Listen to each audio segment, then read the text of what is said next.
So today we are talking about, is it a mood disorder or is it a typical behavior?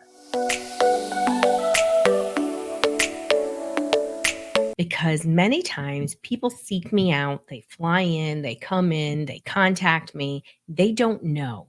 Is this a developmental issue or is this a problem? So, we're going to dive into exactly what the differences are so that you can make a more informed decision for what support you need because you probably need support if you have a moody child, right? I do, and I get support, and your child gets the help they need. If you are looking for natural ways to support your child's mental health or your mental health or just your overall family wellness, hop over to drroseann.com/group. It's a free group where we talk about that. So let's look at the factors, right? Let's look at how do we know if it's a neurodevelopmental, if it's a issue that maybe this is a comorbid condition.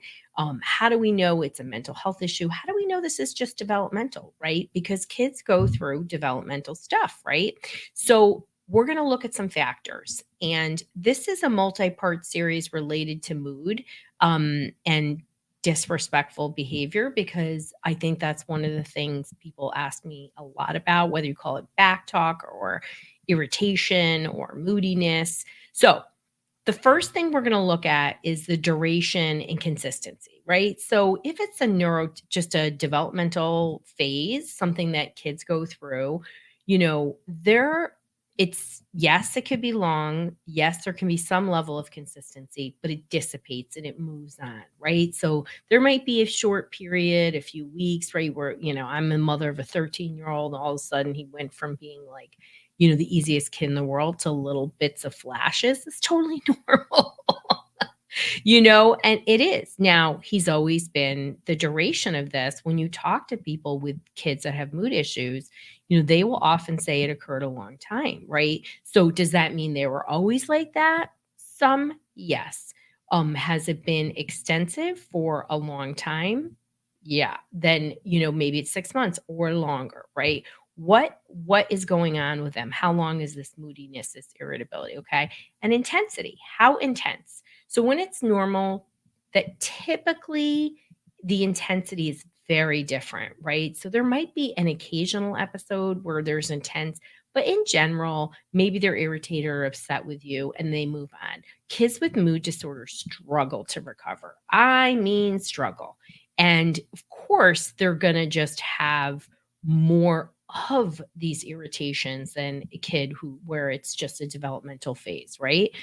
It also has to have an impact on daily functioning. So if you're moody and it's not really impacting anywhere, right? So the family relationship is still intact, school's okay, peers are okay. I recently had somebody come to me because their child's moodiness is actually for the first time getting in the way of relationships with kids who are very cool kids, very chill.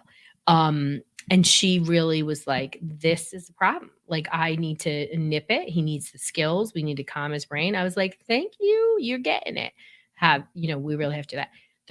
Is there a cause or trigger, right? So when it's a typical behavior developmental, often we know what the cause or trigger is. Like you got in a disagreement with a friend or irritation with a sibling or a bad test. But when it's a mood disorder, there doesn't have to be a cause or trigger. And in fact, the reactions tend to be disproportionate to what the issue is, right? Like it's an ant, and the reaction to the problem is like it's an elephant. Um, you got to be worried. You have a very reactive kid. What's going on, right? Physical symptoms are different. So kids who have a normal stressful period leading to some moodiness, there may be some physical symptoms around the event, right? Around the trigger, but again, they dissipate. Kids with mood disorders tend to have physical symptoms for a long time: pain, stomach, um, you know, nauseousness, any gastrointestinal kind of thing. So there are sleep problems.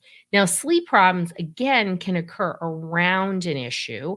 I've got a, big test, I've taken my SATs, whatever it is. but then it goes away. Where when it's a mood disorder, that issue isn't really driving it, right? It's a situational stressor. Okay. Thoughts and perceptions. This is a big one, and we don't talk a lot about this. So when you're a typical kid, you might have disappointment, you might have upset, but when you have a mood disorder, it's different. There's a sense of hopelessness. There's a catastrophe component. There is a much more of a global, oh my gosh, this is the worst. That is much more indicative of somebody with a mood disorder, and we have to be more worried about it. Historical context. That's just a way to say, like, it's just much more likely that when somebody has a mood disorder, there are other people in the family with a mood disorder. Yes, that can be genetic. It also can be that there's a behavioral part that the parent is not sharing their calm because of their own mood disorder. And there's a learned behavior component that's being passed on to kids. Now, I'm not saying that to make you feel bad. It's just a reality of what happens. I've had many times had families with mood disorders, and when you go and look at the brain profiles, a lot of times, sometimes it is genetics, right? But then other times it could be that parent had a trauma and is really stuck and then has a mood disorder on top of PTSD, chronic PTSD. And then those behaviors are what are displayed, and that's what the kids have learned. So they display those same behaviors. Regardless of what the source is, right? There are always solutions, there are always ways to deal with things. And having a child with a mood disorder is perplexing. And many times they get misdiagnosed with ADHD, oppositional defiant, pretty much everything else. And we don't really think about a mood disorder.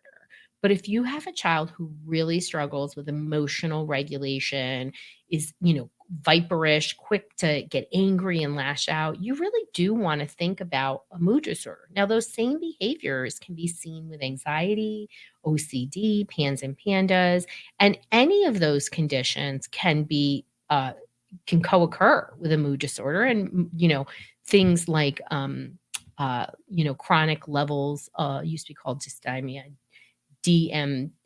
disruptive mood disorders are for children. We see that a lot, where there's a level of just a constant irritation, right? It may not be extreme. It may be extreme.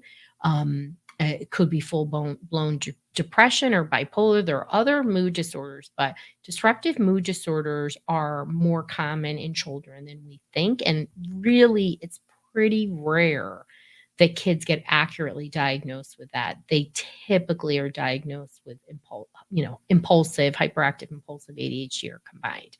So if you are looking for solutions, you're looking for help, you can always go to drroseann.com/help. We have a solution matcher.